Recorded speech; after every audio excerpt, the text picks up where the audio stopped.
Hello, welcome to one of my videos.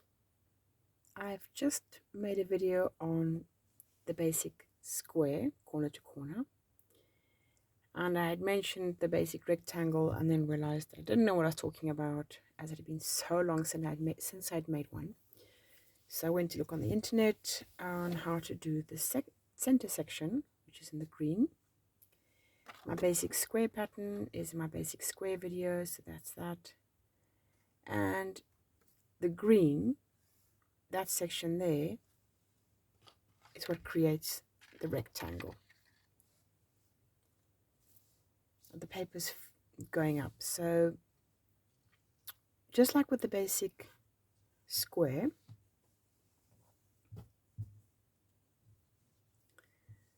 that's the where I ended. The basic square, you're actually knitting a triangle, and then you're decreasing a triangle. The basic rectangle, you are increasing a triangle, and then you're working at this strange angle. You're literally going like that, and then you're decreasing a triangle. So what happens is, it's a little bit bigger, is that to make your triangle longer, well, to turn your square into a triangle, you're actually literally working like that. You're working across. Well, you're creating this type of slanted leaning tower of pizza. It ends up looking like that because it's a triangle, but if you look at it closely, you can see where you started, corner to corner. So let's run through this quickly. The basic square, the way that I make them, so that there's no hole, which is perfect if you're making this for preemies, or if you want to make a lot of little squares and then attach them all together to make a blanket, then it's nice not to have the holes, which you would get if you did the loop over technique. And I actually pick up the loop from the previous row and I knit that. And that is how I increase, and when I decrease, I just knit two together. So decreasing is I knit two together, but I always slip the first stitch. You'll see the S1 means slip one. And until there are 3 stitches left. In the last video, I did 3 stitches left and I knitted 1 row, but that was an error. It creates like a little nipple there. We don't want that. So I've scratched that out. So let's get going. This is very basic and it could actually be used for a scarf as well. There's lots of things you can do it. If you want to make also baby blankets or doll blankets and you want it to be a rectangular Barbie or something like that, then you would just measure the doll. And how do we measure it? Well, your triangle will look like that. So let's get off the paper. So once you've knitted up your first section, hang on, sorry, there, corner to corner. Once you've knitted your first section, how do you measure? You measure this. You don't measure across where your needle's going to be. You are measuring your side. And that will give you, for instance, if it's for Barbie's bed, this will be the bottom of the bed. Then once you are doing the middle section, you will see the one side will just be a continuation. And the other side, see, for instance, you see this side here? It's just a continuation. That's your increase side. So it's like that. That's your increase side. It's just literally a continuation of your triangle. There's your triangle. There's the increase of your triangle. Whereas this side is decreasing. When you want to measure the length of Barbie's bed, you're measuring this side. Because once you get to that, there you go, your knitting needle's here.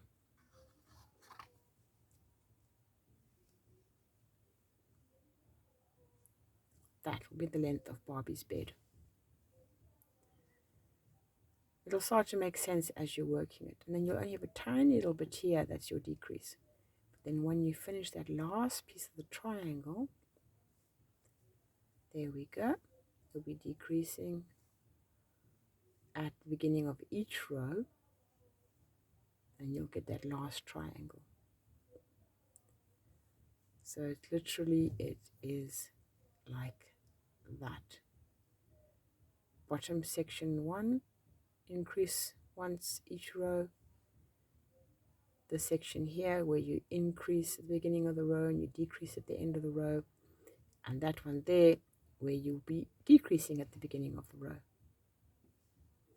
Sounds tricky, but once you learn it, see how cute little Barbie bed, little Barbie. Here's my little comfort doll, which I haven't stuffed yet. But look, he's got a little blanket.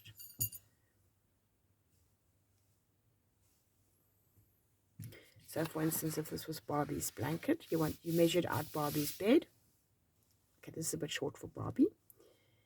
And you have knitted this much already.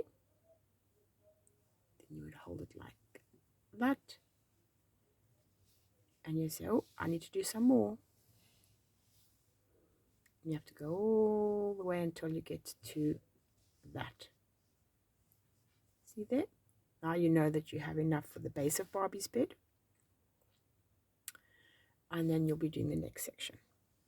You will be doing the rectangle until you get to that. And then one of your sides, the longer side, will measure that.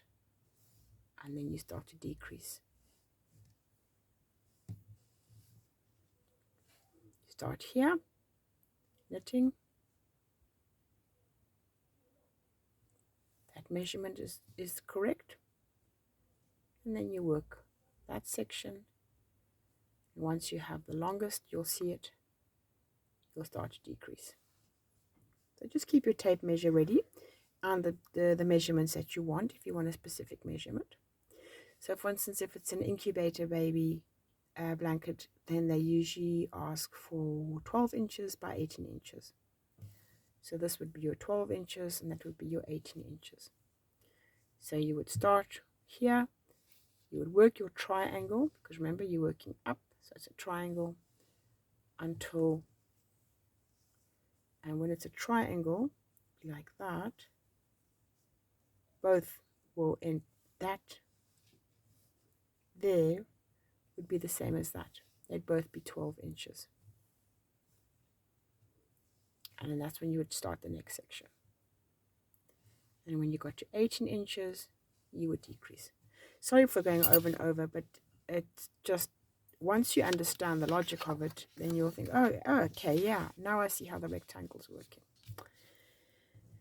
I'm going to make an absolutely tiny one, because just, I think I've done so much explaining, I don't think I need to show. I don't know if you even have to knit any. To cast on, you do it the way you like. You can have a bit of a tail so I can sew it away later.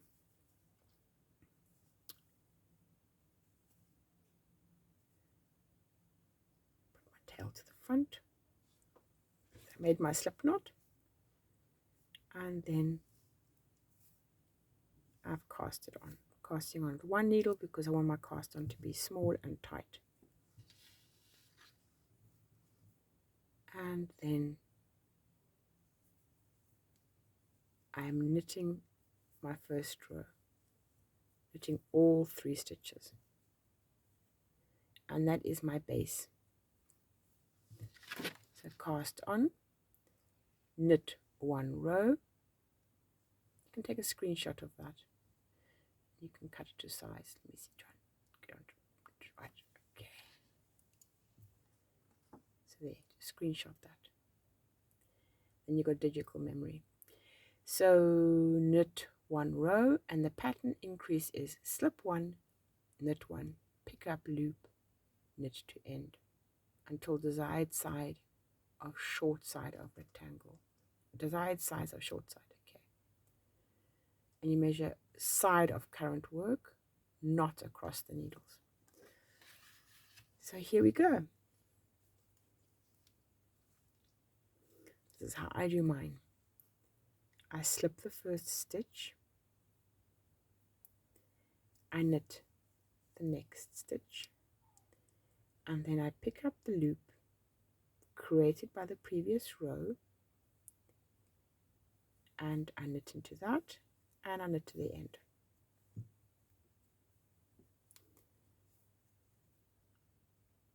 Slip, knit, pick up loop, knit to end. Turn the work,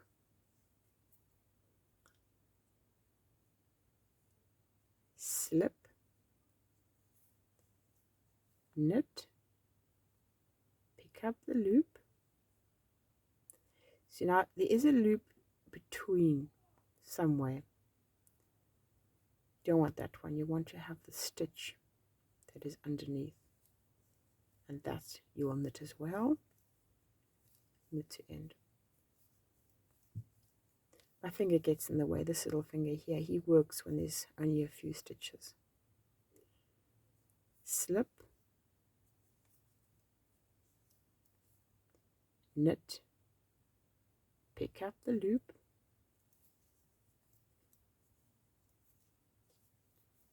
knit to the end.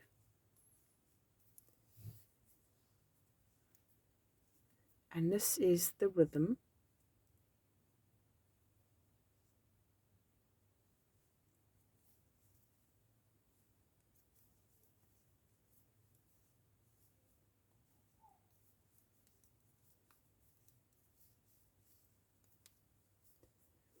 As I said, it creates an edge that does not have holes. Sometimes one wants to have the holes because you want to crochet into them, or just because it's pretty. But if you don't want to have holes in your rectangle or your triangle, whatever it is, or your square, then this one works well. Yes, I know that yarn is over there, but I'm just going to ignore it.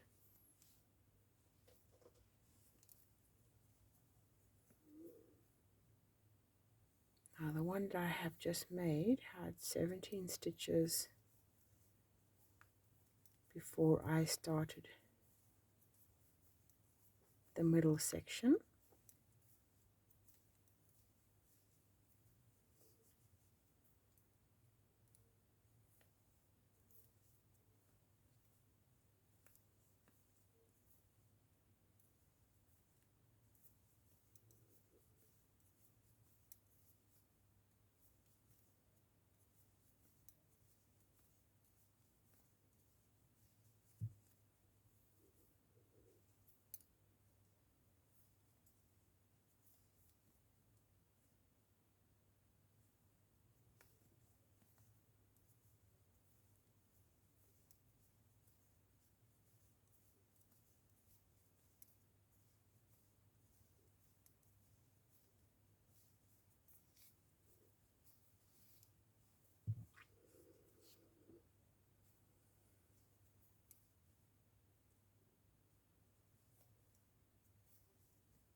What am I doing? Because my phone is more or less above this, and if I keep looking at my phone to see that I'm still in the picture, my eyes are going between two different versions of my hands moving. There seems to be a delay of a fraction of a second between what my hands are doing, what the image is picking up. It's the oddest thing.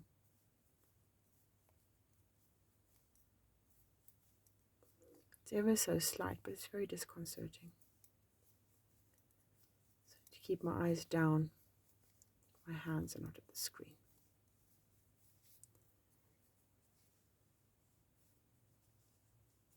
That's good enough.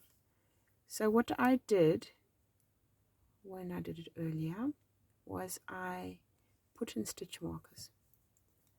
So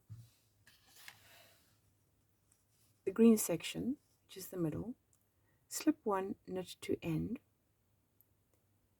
and then slip one, knit one, pick up loop, knit till last 3 stitches, knit 2 together, knit 1, and repeat both rows until desired length of rectangle.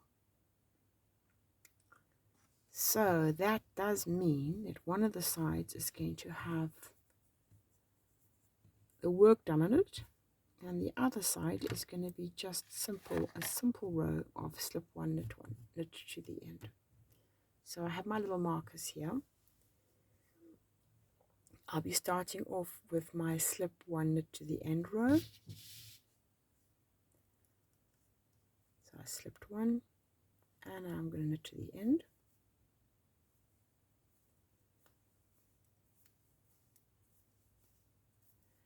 I will count my stitches and I'll write it down, because sometimes one can realize one might not have increased or decreased, and one will be scratching one's head. 2, 4, 6, 8, 10, 12, 14, 16. So this one's got 16. Just going to write down here 16. So that's how many I'll be having on this section. Because we are decreasing each row, because we are decreasing and increasing in the same row, there will always be 16 stitches. The knit side, that's the knit side. So what I will do is I'll place the markers on this side. So when I see a little marker, I know I have to do something. I have to do something at the beginning of the row, and I have to do something at the end of the row. If I don't see the markers, then I know that it's just a row without any increase or decrease. And I place the markers on the both ends, both sides, so that I know that there's something happening, because sometimes one's mind can forget. So I slip, knit, pick up the loop, and knit to the last 3 stitches. So until now, it feels like an increase, doesn't it? What I've been doing for this triangle until now. But I come to the last 3 stitches, and I will knit 2 together. This is how I have to move them off and on.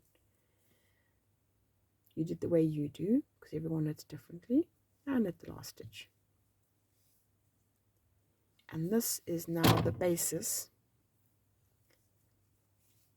for my rectangle growing. There's no markers on the side,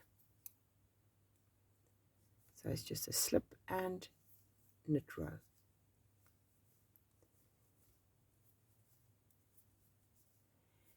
And this will continue until I have the desired length. You will very quickly see that one of the sides is straight and the other one is not. I have a marker, so okay, I must do something here.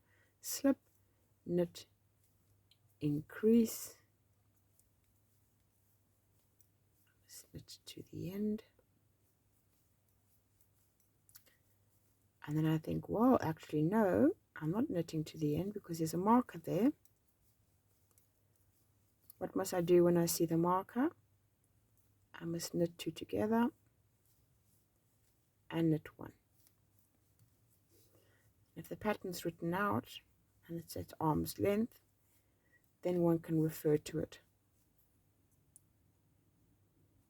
This side's got no markers, so it's slip 1, knit to the end.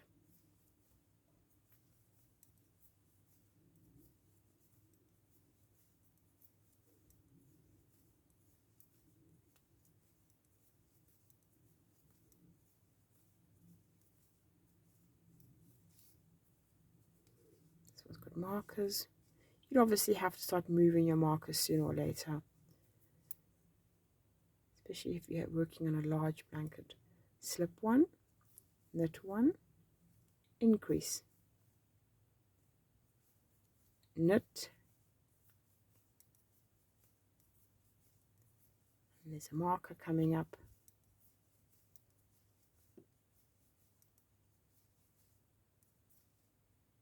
No, I've got 3 stitches, knit 2 together, knit 1.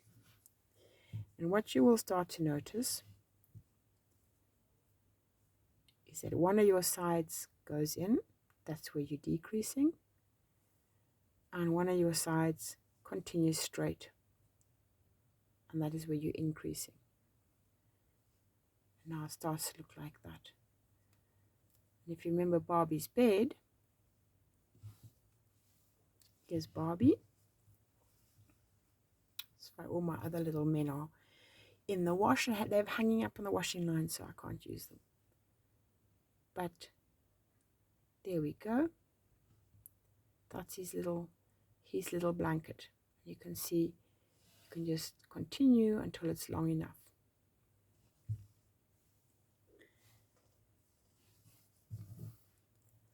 I'm on the side without markers, especially if you put your work down and you pick it up and think, oh no, can't remember. But if you have, you can even write it on your, you can even write on here. You can, you know, for instance, you can put place marker.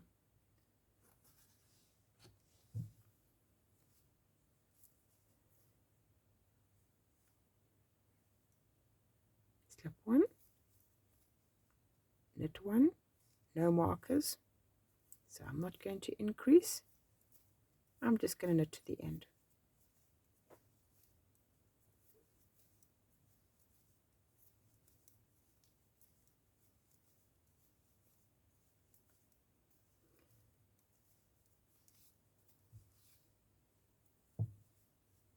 How many rows will I do? I don't know.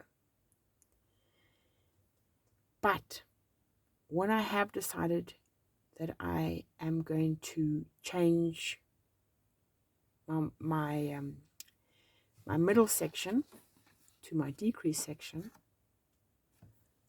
the last row is a slip one, knit one to end row, is the last row. So basically the side without the markers.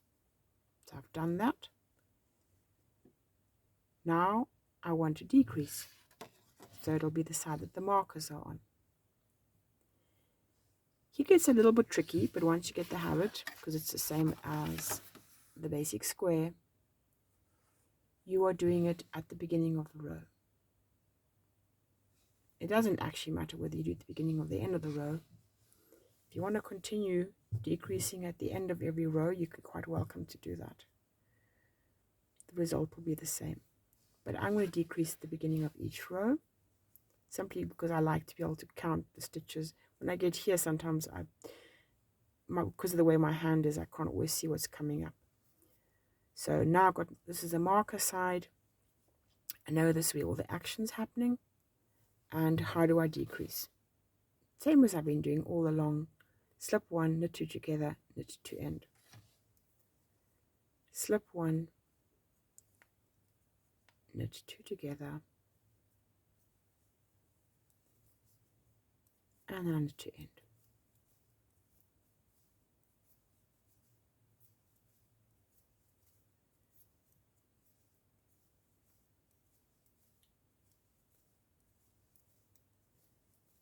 If you want to do this, what you can do, just because you've got to get your head around it, especially if you've been doing this in the middle section for 50 or 60 or 100 stitches, what you can do is you can take your markers, not beautiful at all, look at that. You can put it here. Now that will remind you that every row has got something happening.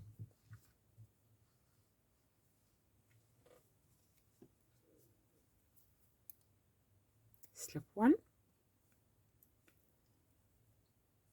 knit two together, knit to the end.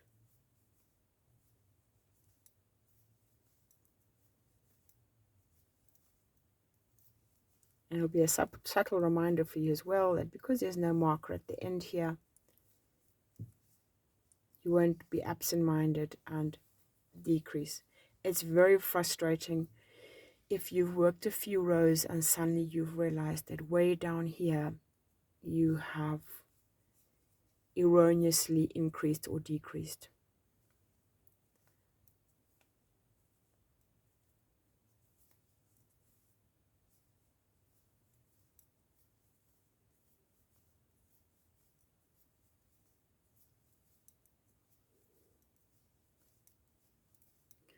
And unfortunately you have no other option but to pull it out because it does become obvious. So yeah, I see the marker and it automatically triggers me into doing something.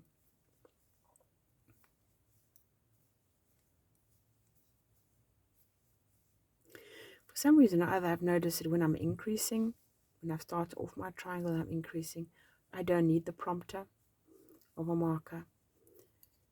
But when I'm decreasing, I do need that prompter. So when I do the square, I use a marker for decreasing as a prompter to remind me that actually it's something different. It's not an increase. My hands automatically prefer to increase. They do like it.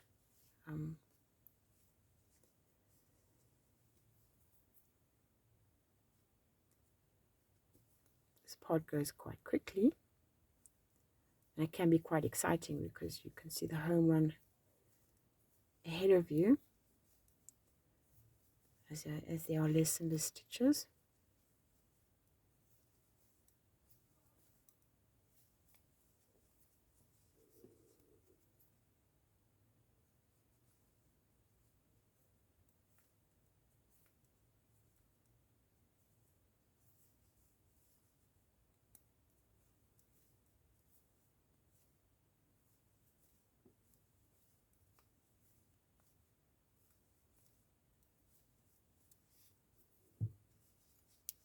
You can move the markers further up if you're working on a big blanket or a big rectangle. As this is a little tiny one, I don't feel I need to do that.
I've come down to my last 3 stitches,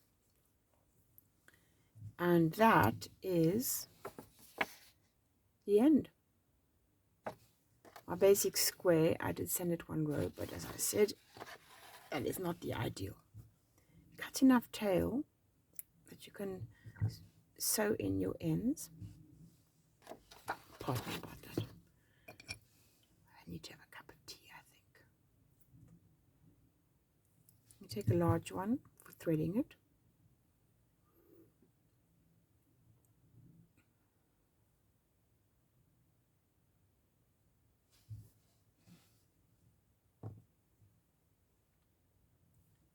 nip it, and then I thread it. Good Lord. I nip it, and then I thread it from the other side.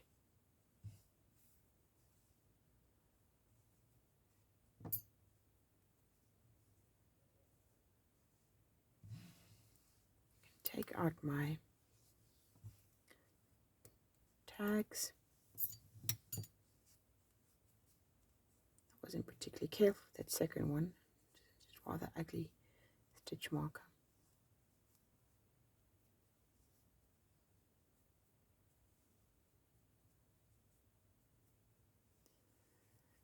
There's something called blocking. You wash it and then you pin it onto a forgiving surface. If you have something made of rubber, like those little children's toys made out of rubber, something like that, it'll stay in shape. I am going to show you how to work away the edges, the ends. I went into detail in my other video, so I will just do this one briefly. I don't want to do it on the cast off. I'd rather, yeah, on the cast off. That's where I started. So I want to do it on the cast off just so that I can show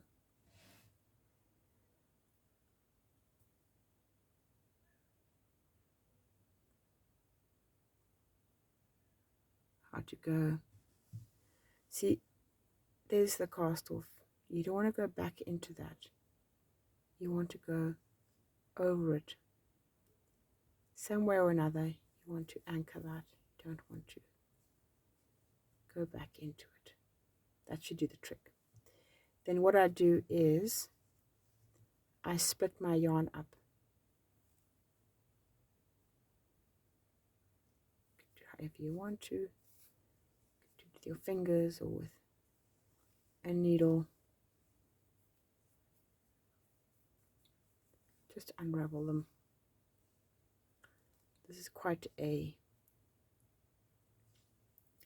This particular yarn, as you can see, has quite a lot of hairs and they catch on each other. It's not always the case. Some yarns come apart very easily. This one's actually quite good for a blanket, because you do want, when you're doing garter stitch, you do want your yarns to hold on to, your threads to hold on to each other, because if they don't, those stitches can become misshapen. So now we have 3, and you take chenille needle. This one's particularly small. I had one that was a little bit bigger I used in the video before. Sharp pointed chenille needle, one size up.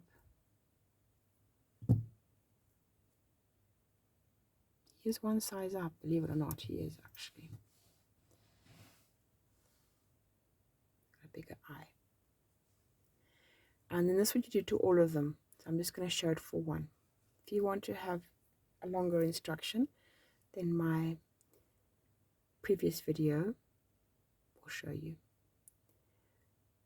What you're going to do is you're going to work away each one of these plies, and as far as possible follow the makeup of the stitches. And as I said in my previous video, this is what I like to do for anything that is destined for a baby, especially the preemies. If you're making a preemie blanket, baby's not necessarily going to be lying on it, but if it was preemie baby wear, then yeah, this is the ideal way of working away fibers, working away tails. So I'm just following. I'm following the layout of the stitches. Pull it apart just to have a little look. You want to pull it too much apart, otherwise it's going to become obvious. But just to have a see, just so you can see what I'm talking about. way the stitches move in different directions. So this is the edge, so there's increasing and decreasing, all kinds of stuff happening there. I'll go into that knot to finish it off. So as you can see, it's invisible, and it moves with the blanket, because you've literally gone up and down and zigzagged around. Once you cut it off, it's all but gone. And if you haven't used lots of colors, then you only have the two tails. And yeah, that's how I like to work away my tails, especially in garter. Otherwise you have this big fat thing, and if you run it up the edge there, it will be visible. It's almost impossible to work away a big fat thing like that, but the little thin ones, very easily. And that is it. Thank you so much for watching, and hope to see you in another one of my videos. There we go. Oh, did I mention that this yarn is from ALDI here in the UK? And these are pony children's needles, the aluminium ones. Don't buy the plastic ones. They're not nice unless you like working with plastic. I don't. And when you first get them, they're a little bit rough, but with a couple of hours of work, they become smooth, like the old Aero, what my mum used to have in the 60s, the Aero needles. I absolutely love them. I use them for everything that's small. If you're making bonding squares or any baby knitwear, these are absolutely ideal. And they come in a couple of sizes. Keep them all in a bottle, heads down. I also have some sock needles in there. I have a whole selection of needles. But yeah, they come in a selection of sizes. And I get them on eBay. Absolutely wonderful. Thank you very much, and have a wonderful day.